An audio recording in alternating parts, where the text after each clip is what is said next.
अस्सलाम वालेकुम dear student. आज जो है हम क्लास 9th के अंदर नेक्स्ट लेक्चर जो है वो स्टार्ट करने जा रहे हैं, जो कि है अबाउट द मियासिस 2। क्लास 9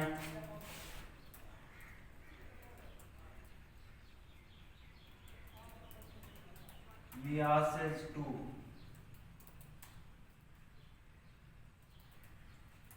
ये मियासिस का टॉपिक जो हम डिस्कस कर रहे हैं, और इसके अंदर हमने ये बात डिस्कस की है कि सेल की वो तकसीम जिसमें एक सेल तकसीम होता है 4 के अंदर, और बनने वाले हर सेल के अंदर क्रोमोसोम्स की जो तादाद है तकसीम होने वाले सेल के क्रोमोसोम्स के मुकाबले में आधी रह जाती है। इसकी मेटाटिक फेज के अंदर हमने डिस्कस किया है कि दो फेजेस, एक मियासिस 1, दूसरी जो है मियासिस 2। मियासिस 1 के बारे में हमने डिस्कस किया है कि एक सेल तकसीम होता है 2 के अंदर, और फिर इसके बाद दूसरी चीज हमने ये डिस्कस की है कि जो रिडक्शन डिवीजन है वो मियासिस 1 है। और फिर इसके बाद हमने डिस्कस करना है मियासिस 2 के बारे में।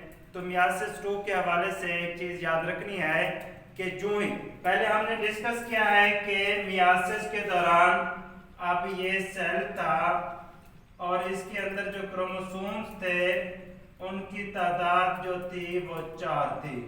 ये 4 क्रोमोसोम्स थे, और फिर इसके बाद क्या हुआ, मियासिस 1 के दौरान ये तकसीम हुए 2 के अंदर। ये सेल जो था तकसीम हो गया 2 के अंदर, और बनने वाले हर सेल के अंदर जो क्रोमोसोम्स थे उनकी जो तादाद थी वो 2 थी। अब ये था, हमने मियासिस 1 पढ़ी है। फिर इसके बाद मियासिस 1 के बाद जिस तरीके से हमने पढ़ा है कि तकसीम होने से पहले सेल जो है वो तकसीम की तैयारी करता है, जिसको हम नाम देते हैं इंटरफेस का। मियासिस 1 के बाद भी सेल जो है तकसीम की तैयारी करता है, जिसको हम नाम देते हैं इंटरफेस 2 का। इंटरफेस 2 का हम नाम देते हैं। अब ये भी शॉर्ट क्वेश्चन बनता है कि व्हाट इज द इंटरफेस 2। ये इसका एक और नाम भी है जिसको हम नाम देते हैं इंटरकाइनेसिस। इंटरकाइनेसिस। अब इसमें एक चीज याद रखनी है, जिस तरीके से हमने डिस्कस किया है कि जो हमारे पास इंटरफेस थी माइटोसिस की या मियासिस 1 की, उसके अंदर जो थी हमारे पास 4 तब्दीलियां थी। पहली तब्दीली सेल ने प्रोटीन की सप्लाई बढ़ाई थी। दूसरी तब्दीली सेल ने अपने अंदर सेल ऑर्गेनेलिस की तादाद को बढ़ाया था। तीसरी तब्दीली सेल ने अपने अंदर क्रोमोसोम्स की तादाद को रेप्लिकेट किया था। और चौथी तब्दीली जो थी वो सेल ने ट्यूबुलिन प्रोटीन बनाई थी। अब इसके अंदर इंटरफेस 2 या इंटरकाइनेसिस के अंदर 3 तब्दीलियां होती हैं। सेल प्रोटीन की सप्लाई को भी बढ़ाता है, सेल ऑर्गेनेलिस की तादाद को भी बढ़ाता है, सेल जो है ट्यूबुलिन प्रोटीन को भी बनाता है, लेकिन डुप्लीकेशन ऑफ क्रोमोसोम जो है वो इंटरफेस 2 के दौरान नहीं होती। और ये शॉर्ट क्वेश्चन भी बनता है कि what is the difference between the interface and interface 2। तो क्या डिफरेंस है, इंटरफेस के दौरान डुप्लीकेशन ऑफ क्रोमोसोम्स होते हैं, लेकिन इंटरफेस 2 के दौरान डुप्लीकेशन ऑफ क्रोमोसोम जो है वो नहीं होती। Duplication of chromosomes does not occur. Duplication of chromosomes, chromosomes की जो डुप्लीकेशन है डज नॉट अकर्स, ये नहीं होती। किस चीज के अंदर, इंटरकाइनेसिस के दौरान या इंटरफेस 2 के दौरान। अब सेल मियासिस 1 के बाद इंटरफेस 2 से गुजरने के बाद आता है मियासिस 2 के दौरान। अब मियासिस 2 की भी 2 फेजेस, मियासिस 2 जो है इसकी भी 2 फेजेस, एक वही जिसको हमने नाम दिया हुआ है मेटाटिक फेज का, और दूसरी वही जिसको हमने नाम दिया हुआ है मेटाटिक फेज का। अब इसमें मेटाटिक फेज के दौरान जो है इसकी 2 फेजेस, एक जो है वो है कैरियोकाइनेसिस, और दूसरी जो फेज है वो है साइटोकाइनेसिस। पहली कैरियोकाइनेसिस और दूसरी जो है वो क्या है, cytokinesis.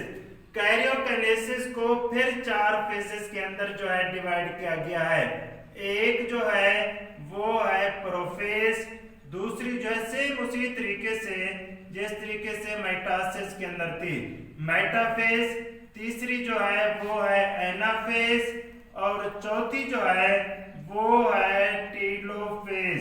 Prophase, metaphase, anaphase, telophase. अच्छा, एक और चीज याद रखनी है, मियासिस 2 के बारे में मैं एक सेंटेंस लिखना जा रहा हूं, वो ये है कि meiosis 2 is similar as that of mitosis. Meiosis 2 जो है बिल्कुल वैसे है जिस तरीके से माइटोसिस में थी। माइटोसिस के अंदर क्या था, पहली बात एक सेल तकसीम हुआ था 2 के अंदर, दूसरी बात बनने वाले सेल के अंदर क्रोमोसोम की तादाद सेम थी, तीसरी चीज कि माइटोसिस के दौरान जो थी क्रॉसिंग ओवर भी नहीं हुई थी। इधर भी अब ये जो 2 सेल बने हैं, दोनों सेल जाते हैं मियासिस 2 के अंदर, ये सेल भी तकसीम होता है 2 के अंदर, ये सेल भी तकसीम होता है 2 के अंदर। इस सेल से जो सेल बनेंगे उनके अंदर भी क्रोमोसोम की जो तादाद है वो सेम होगी जिस तरीके से इस सेल के अंदर थी। इस सेल से भी जो सेल बनेंगे उनके अंदर भी क्रोमोसोम्स की तादाद जो है वो सेम होगी। और तीसरी बात, इसके दौरान किसी किस्म की क्रॉसिंग ओवर नहीं होती। In other words, during myiasis 2 genetic variation does not occurs. अब प्रोफेज के अंदर क्या होता है, सेम उसी तरीके से जिस तरीके से हमने माइटोसिस के अंदर पढ़ा है। अब ये है हमारे पास एक सेल, अब इसमें जो न्यूक्लियस है उसके अंदर जो जेनेटिक मटेरियल है वो डीकंडेंस है in the form of chromatin है। जेनेटिक मटेरियल हुआ कंडेंस, न्यूक्लियस जो न्यूक्लियर एनवेलप डिसअपीयर हुआ, न्यूक्लियोलस डिसअपीयर हुआ और स्पिंडल फाइबर फॉर्मेशन भी हुई जिस तरीके से हमने पढ़ा था अबाउट द माइटोसिस। अब स्पिंडल फाइबर फॉर्मेशन भी हो गई है। अब क्रोमोसोम्स इसके अंदर कितने थे, 2 क्रोमोसोम्स थे। ये था प्रोफेज में। और इसके बाद क्या है, मेटाफेज। मेटाफेज में क्या होता है, जिस तरीके से हमने माइटोसिस में पढ़ा था सेम उसी तरीके से। अब इसमें क्या होता है, क्रोमोसोम जो है एक लाइन में खुद को तरतीब देते हैं इस तरीके से। अब क्रोमोसोम जो है एक लाइन में तरतीब देते हैं और कैनिटोकोर स्पिंडल फाइबर जो है वो क्रोमोसोम्स के कैनिटोकोर के साथ आकर क्या हो जाते हैं, अटैच हो जाते हैं। और फिर इसके बाद ये क्या थे हमारे पास, प्रोफेज। और प्रोफेज के बाद ये क्या हमारे पास, मेटाफेज। और मेटाफेज के बाद जो है नेक्स्ट फेज हमारे पास क्या है, वो एनाफेज। सेम उसी तरीके से जिस तरीके से माइटोसिस में थी, कंट्रैक्शन ऑफ स्पिंडल फाइबर होती है और सिस्टर क्रोमेटिड जो है वो सेपरेट होते हैं। अब हमारे पास कौन सी फेज है, एनाफेज। एनाफेज में क्या होता है, कंट्रैक्शन होती है। किस चीज की कंट्रैक्शन होती है, स्पिंडल फाइबर की। अब स्पिंडल फाइबर की हुई कंट्रैक्शन और इसकी कंट्रैक्शन के नतीजे में क्या होता है, सिस्टर क्रोमेटिड जो है वो क्या होते हैं, सेपरेट होते हैं। और फिर इसके बाद नेक्स्ट क्या है, टीलोफेज। अब टीलोफेज क्या है, रिवर्स है किस चीज का, प्रोफेज का। अब इसमें क्या होता है, न्यूक्लियर एनवेलप बन जाता है, न्यूक्लियोलस अपीयर हो जाता है, क्रोमेटिड जो है वो चेंज हो जाते हैं किस चीज के अंदर, क्रोमेटिन के अंदर। अब न्यूक्लियस डिवाइड हो गया 2 के अंदर। और फिर इसके बाद नेक्स्ट जो फेज है वो क्या कौन से स्टार्ट होती है, साइटोकाइनेसिस की। और साइटोकाइनेसिस में क्या होता है, division of the cytoplasm. Same उसी तरीके से एनिमल सेल के अंदर क्लीवेज फॉर्म के जरिए से और प्लांट सेल के अंदर जो है फ्रैगमोप्लास्ट फॉर्मेशन के जरिए से। अब इस तरीके से अब अगर हम ओवरऑल बात करें तो क्या हुआ, ये सेल पहले तकसीम हुआ 2 के अंदर मियासिस 1 के दौरान, और मियासिस 1 के बाद फिर ये सेल जो है बनने वाला हर सेल तकसीम होता है, ये भी 2 के अंदर, ये भी 2 के अंदर। इस तरीके से क्रोमोसोम की तादाद हाफ और सेल जो है वो तकसीम हो जाता है 4 के अंदर। That was about today lecture. Take care. Best of luck. Allah Hafiz. See you again and wait for the next lecture.